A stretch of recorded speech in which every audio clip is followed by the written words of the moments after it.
Good morning students. So today we will learn about the methods of separation. First one is hand picking method.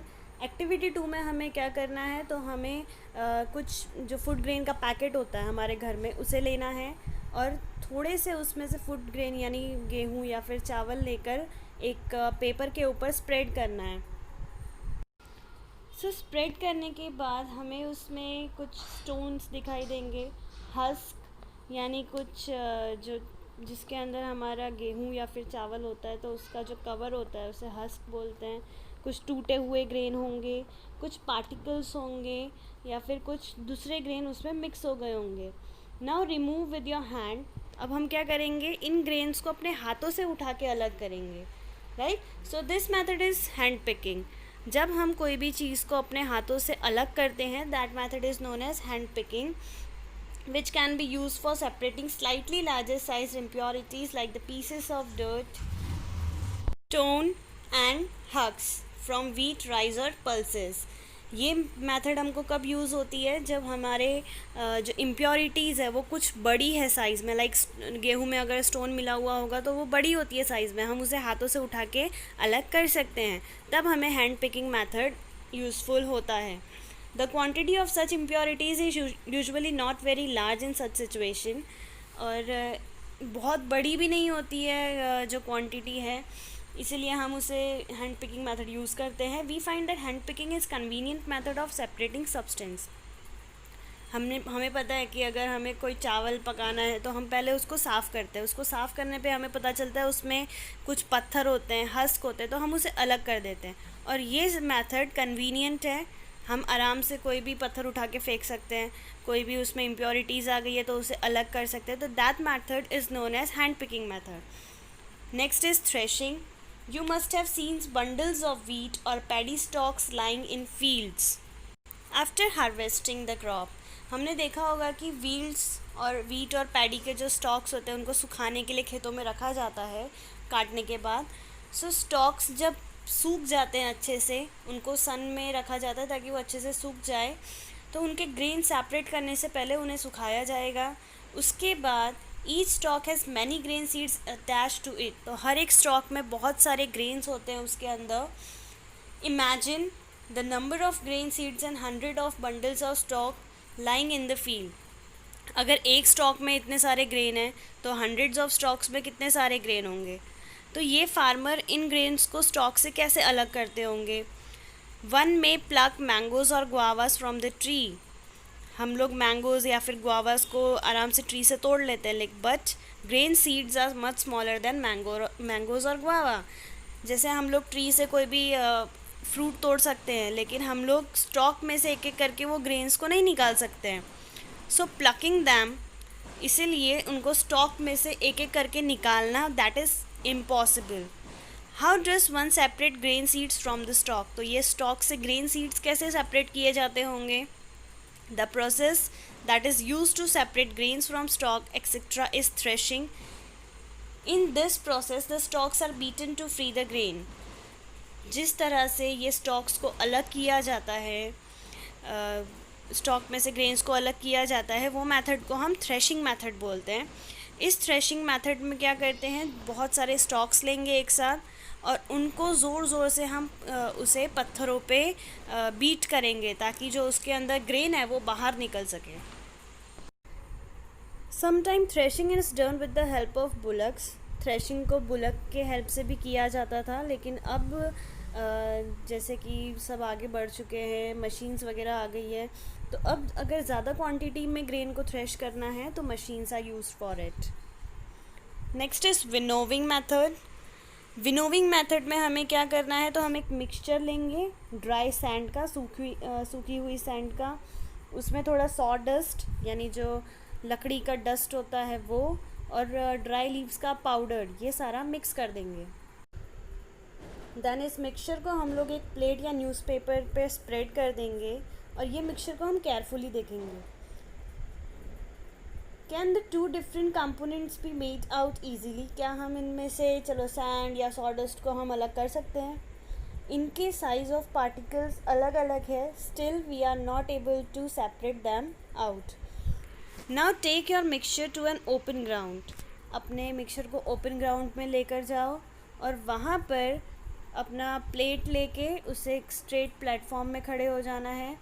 फिर वो plate या sheet, put a mixture in a plate और sheet of paper, then वो hold करेंगे हम वो plate को जिसमें मिक्सचर है, और उसे हमें हमारी शोल्डर की हाइट तक स्ट्रेट लेकर आना है। देन थोड़ा सा टिल्ट करके हम वो मिक्सचर को धीरे धीरे धीरे नीचे गिराएंगे। क्या होगा, तो दोनों जो कंपोनेंट है, that is sand and saw dust या फिर पाउडर्ड लीव्स, वो सेम जगह पे गिरेंगे। बताइए मुझे, अगर सेम जगह पे वो गिरे, क्योंकि बिकॉज क्या होगा, जो सैंड है और सॉ डस्ट है, दोनों का वेट अलग होता है, दोनों एक दूसरे से हल्के होते हैं। सैंड भारी होता है तो सॉ डस्ट हल्का होता है, लीव्स उससे भी ज़्यादा हल्का होता है। सो दोनों, ये तीनों चीज़ें एक जगह पे आके नहीं गिरेगी। जो हल्की चीज़ है वो हवा की वजह से उड़ जाएगी, एंड जो सैंड है वो धीरे धीरे नीचे गिरेगा स्ट्रेटली। जब इस तरह से हम कोई भी कंपोनेंट को अलग करते हैं, सेपरेट करते हैं, तो that is known as winnowing method. ये मेथड को हम क्या बोलेंगे, विनोविंग मेथड। विनोविंग मेथड को यूज़ करके हम हैवियर और उससे जो लाइटर कंपोनेंट है उसको हम हवा, ब्लोइंग हवा में या फिर जब विंड चल रही हो तब हम इसे अलग कर सकते हैं। लाइक फ़ोटो में तुमने दिख रहा होगा, तो जो डायरेक्शन ऑफ एयर है उसके साथ साथ जो हस्क है वो उड़ गया, एंड जो ग्रेन्स है वो डायरेक्टली नीचे आके गिरा। सो अब आपको विनोविंग मेथड के बारे में पता चल गया होगा। Okay, so first method was hand picking. Hand picking में हमें पता है कि क्या करना है, हमें हाथों से हर चीज़ों को उठाना है। थ्रेशिंग, थ्रेशिंग में स्टॉक्स को ज़ोर ज़ोर से ज़मीन पे मारा जाता है, तो उससे ग्रेन्स अलग हो जाते हैं। And winnowing method, winnowing method में क्या होता है, तो हवा के साथ साथ सारा जो उसका एक्स्ट्रा कंपोनेंट्स है या इम्प्योरिटीज़ है वो अलग हो जाता है। So this method is mainly used by the farmers. Farmers ये मेथड यूज़ करते हैं ताकि उनका जो हस्क पार्टिकल है और ग्रेन है वो दोनों अलग हो जाए। हस्क पार्टिकल विंड से उड़ जाता है और जो सीड ग्रेन है वो धीरे धीरे नीचे एक हीप फॉर्म कर देता है, लाइक वो छोटा सा पहाड़ जैसा बना देता है, तो that is known as heap. The separated husk, जो है हस्क सेपरेट हुआ है तो वो उनके कैटल्स या फिर जो भी जानवर है उनके खाने के काम आएगा, such as fodder. Sieving, next method. Sometime we may wish to prepare a dish with flour. हम लोग कभी कभी क्या करते हैं, ऐसी डिश बनाते हैं जो आटे की बनती है। अब आटा है तो उसके अंदर थोड़ी इम्प्योरिटीज़ भी होगी, right. So what do we do, अगर आटे को हमें उस इम्प्योरिटी से अलग करना है तो हम क्या करेंगे, सीविंग अलाउ, सीविंग मेथड से जो फाइन फ्लोर पार्टिकल्स है वो पास हो जाते हैं और जो उससे बड़े थोड़े बिगर इम्प्योरिटीज़ है वो ऊपर ही रह जाता है। लाइक सीविंग यानी जो हम लोग छन्नी यूज़ करते हैं आटा छानने के लिए, तो वो यूज़ की जाती है in the sieving method. So mostly आपने देखा होगा कि फ्लोर मिल यानी जब हम आटा पिसाने जाते हैं तो वहाँ पे मोस्टली इम्प्योरिटीज़ है वो एक मशीन के थ्रू रिमूव हो जाती है, लाइक स्टोन्स, हस्क, और उसमें हमने देखा है कि पूरा बैग फुल ऑफ वीट एक साथ वो स्लैंटिंग सीव में डाल दिया जाता है, वहाँ पर वो अलग हो जाते हैं। द सीविंग रिमूव, सीविंग क्या करता है, वो स्टोन्स को या फिर स्टॉक्स, हस्क, इन सब को अलग कर देता है। दैट में still remain with wheat after threshing and winnowing. जो थ्रेशिंग और विनोविंग मेथड के बाद भी जो इम्प्योरिटीज़ रह गई है उन्हें वो सीव अलग कर देता है। देन तुमने कंस्ट्रक्शन साइट में यानी कहीं पे किसी का घर बन रहा है तो वहाँ पर देखा होगा कि सैंड को अलग करने के लिए from the pebbles and stone, वहाँ पर भी एक बड़ी सी सीव होती है, छन्नी टाइप होती है, जिसमें अगर हम लोग हमने देखा होगा कि अगर सैंड डाला जाए तो वो पेबल्स को अलग कर देता है और एज अ प्रोडक्ट हमें क्या मिलता है, पतली सी सैंड मिलती है जो बाद में वो लोग यूज़ करते हैं। So as you can see from the figure 5.7, the pebbles and stones are being separated from the sand. Now activity 4, क्या करना है, हमें इसमें थोड़ा सा आटा लेना है, उसमें हम चॉक का पाउडर ऐड कर देंगे। उसके बाद हमारे पास जो छन्नी है हम उससे अलग करने की कोशिश करेंगे। तो क्या हम चॉक के पाउडर को और आटे को अलग कर पाए?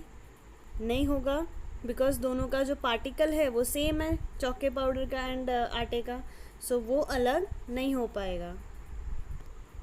Now sedimentation, decantation and filtration method.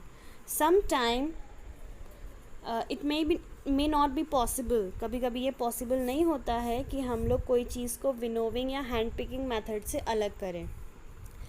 अगर हमारे राइस या फिर पल्सेस में कुछ डस्ट पार्टिकल्स आ गए, कुछ मिट्टी आ गई, तो क्या होगा, उसको हम सेपरेट कर पाएंगे हैंड पिकिंग से? नहीं कर पाएंगे. तो ये इम्प्योरिटीज़ कैसे सेपरेट होंगी?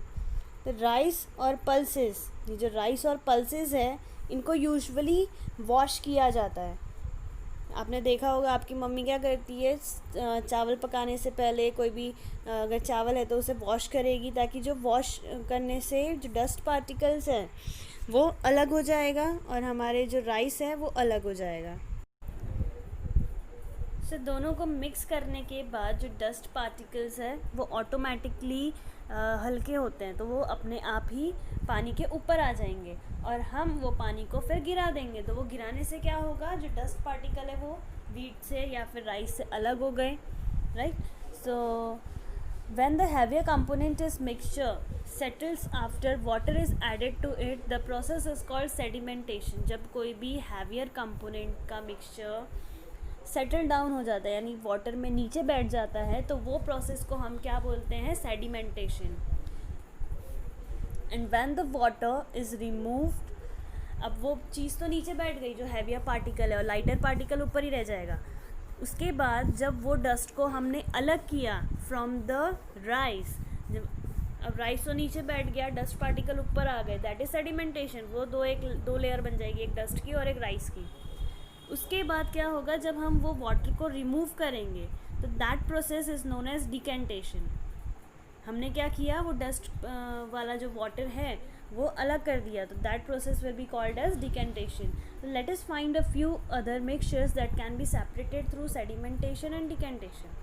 कुछ ऐसे प्रोसेस देखते हैं जिसमें सेडिमेंटेशन और डिकेंटेशन यूज़ होता है.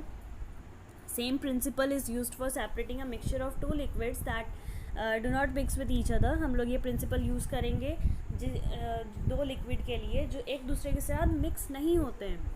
फॉर एग्ज़ाम्पल ऑयल और वाटर. अगर हम ऑयल और वाटर को मिक्स करेंगे तो हम इस प्रोसेस से उसको सेपरेट कर पाएंगे. If a mixture of such liquid is allowed to stand for some time, they form two separate layer. अगर मैं पानी में थोड़ा ऑयल मिक्स कर दूँ तो वो मिक्स करने के बाद क्या होगा, वो ऑयल धीरे धीरे ऊपर आ जाएगा और पानी नीचे चला जाएगा, यानी दोनों एक लेयर, दोनों अपने अपने लेयर को सेपरेट कर देते हैं. The component that forms the top layer can be separated by decantation. और जिसने भी वो टॉप लेयर बनाया है, हम उसको डिकेंटेशन से, यानी उस जो भी ऊपर है उसे हम क्या करेंगे, दूसरे ग्लास में भर देंगे. तो इस तरह से हमने क्या किया, कोई भी दो मिक्सचर को सेपरेट कर दिया. So now we will use this method with solid and liquid. T prepare करने के बाद हम क्या करते हैं, उसको वो टी लीव्स को अलग करते हैं with the help of strainer. छन्नी के हेल्प से हम उसे अलग कर देते हैं यूजुअली.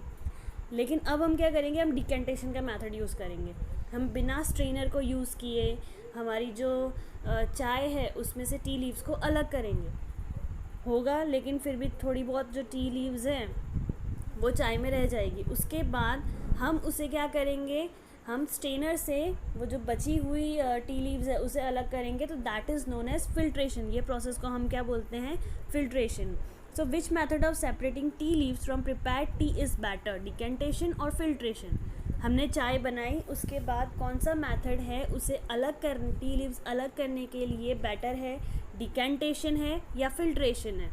ऑब्वियसली फिल्ट्रेशन है. Now we will take one example of water जो हम रेगुलरली यूज़ करते हैं. तो हमेशा जो हम वाटर यूज़ करते हैं, क्या वो सेफ़ होता है टू ड्रिंक?